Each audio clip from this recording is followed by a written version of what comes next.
Hello everybody and welcome back. Another Monday means another track preview for all of you. We are back for the 2025 ARL MXBGP Championship.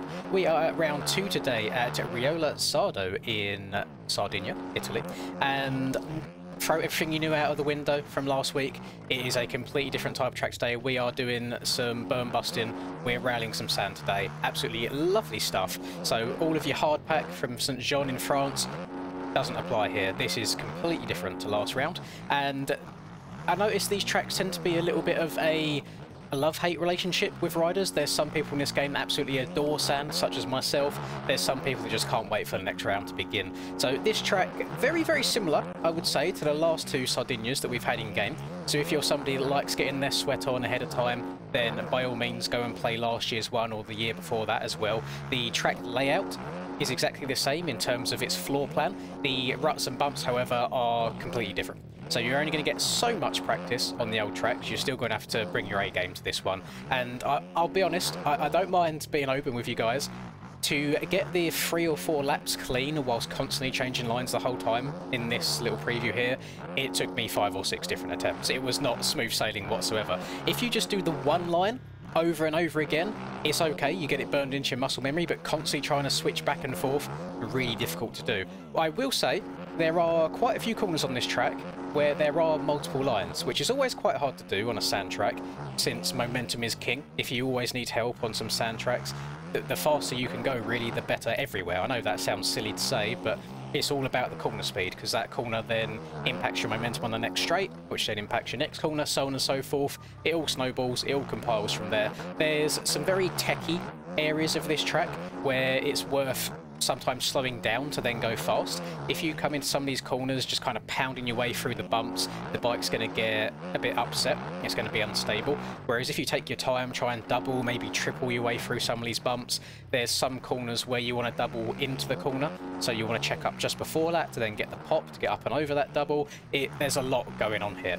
So as soon as this track drops, I would recommend downloading it straight away, getting in there straight away and just moving about on the track. You can be quite creative with your lines. It's not as technical as, let's say, Lommel was from last year's GP series. It's not like you're locked into a rut the entire way around the track. You have the freedom to move about a little bit.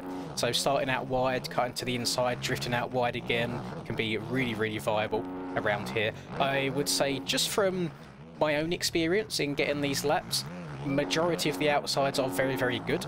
There's a few corners, for example, just before the finish where the middle's really, really nice, and there's the occasional inside that works well too. You just have to be very, very patient going into it. As you know, with the sand traction, things are a little bit slipperier, easier for the front end to tuck, and if you're a little bit too aggressive, cranked over sideways, the back end can slide out from underneath you as well. So try as much as you possibly can do to keep the center of that tyre down in the sand. Don't get cranked over too far. Try and turn the bare minimum while still making it around the corner. Almost treat the track as if you're in a Formula 1 car and your apex in the corners, going outside, hitting the apex, drifting out wide again to carry all that momentum. And I think, again, Bradley and JV done a very, very good job around here. The visuals on point as always. Not too dissimilar from previous versions of Sardinia. It all looks quite samey. But again, it's the on-track here that really matters, that makes the big difference. In this corner here for the mechanic straight, you can check up and double on the inside and cover less ground, or you can try and keep the power on around the outside and get a better slingshot for the straight. And I'm curious to see what the fast lines are going to be. I certainly had a fun time trying to learn the track for this little preview here. I have a feeling that the top boys, just like they did at St. Jean, are going to be multiple seconds a lap faster than I was in the preview, which I can't fathom sometimes because I feel like I'm absolutely schmoovin', and then these boys just get insane qualifying lap times. Very excited. I'm hoping for some more action as good as we had at round 1. If you were unaware, you weren't looking, I did only cover the 450 class last week because they weren't staggered at all. I had to pick what class I wanted to do, and the battle between the top 4 was incredible. So I'm hoping that carries over through to today's race also. And the track's just, it's a good, fun, solid track. You have to be patient in some parts. Don't just go wide open everywhere because it's probably going to hinder you more than it will help you. And I think they've done a good job here of balancing difficulty with fun also. So if you get things absolutely perfect, so this next left-hander we come to here, if you route all the way around the outside on a 450, you can then quad into the rollers after this. Alternatively, if you don't get it perfect, you can check up and triple, and then treat the rest of the section just like doubling your way through. And that's something that I just really like about sand. It almost feels supercrossy in a weird way. Granted, you're moving a lot faster than you are on a supercross track, but it's the way that you flow around the track and double, you triple your way around bumps. It seems like they've thought about the balancing of insides and outsides really well also. So the outsides a little bit on the smoother side because you're covering more distance. The insides a little bit more rollery, like the rollers are deeper. So it's very important to not bury your bike inside them rollers. You want to stay light, you want to kind of double across the top of them, because a very simple mistake, if you jump a little bit too far or too short onto some of these rollers and your suspension fully compresses and bounces you up in the air rather than bouncing you forwards, it can be half a second to a second easily in the space of just one corner.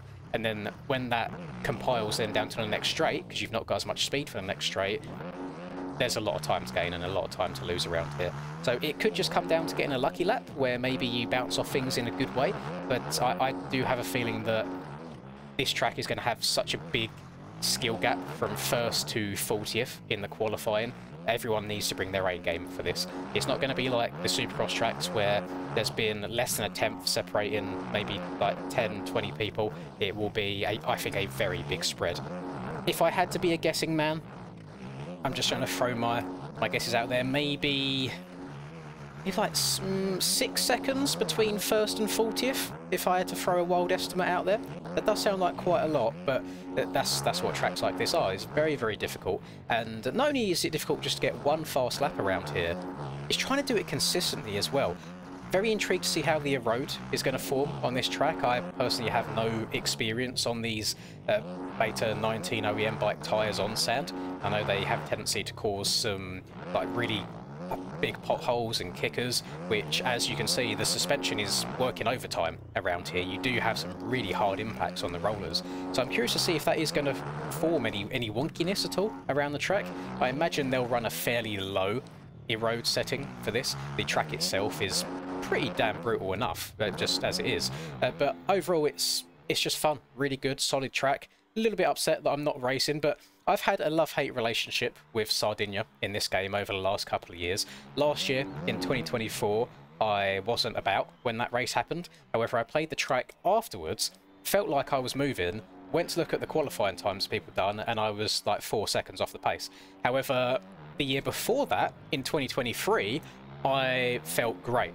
I think it was I can't remember if it was the EU or the NA series, but I passed Skills for the lead, which is something that never happened. Skills is always quicker than me, just in terms of raw speed, so if there was any passes going on between I and him, it would usually be him overtaking me, rather than me overtaking him. But that happened, and then 3 corners later, my game crashed. So that was my 2023 season in a nutshell, a bunch of game crashes back then. It seems to be more stable these days. So I've never really had a good solid day's riding at Sardinia, so hopefully that bad juju for me doesn't carry over to anybody else. I think you're all going to enjoy it. I don't know if that's just me being a little bit biased because I love the sand in this game, but that's how it is. So get locked in, get your setup dialed. Setups are so important in the sand. If you need a sand setup, then by all means go to my channel. I'll link the video down in the description for this as well, for the KTM. It was my sand setup that I'm running in this video that I also ran at Millville last year that I ended up winning on. So it's very, very capable, but I know a lot of people run the Yamaha at the moment, so maybe not too many takers for the KTM. But hopefully you enjoyed this preview. Hopefully if there was any lines that you saw that you were contemplating trying, I've tried it in here for you. I tried to cover every line possible over those 3 or 4 laps. And best of luck in the race. I will see you all later tonight for the commentating. Thank you for watching.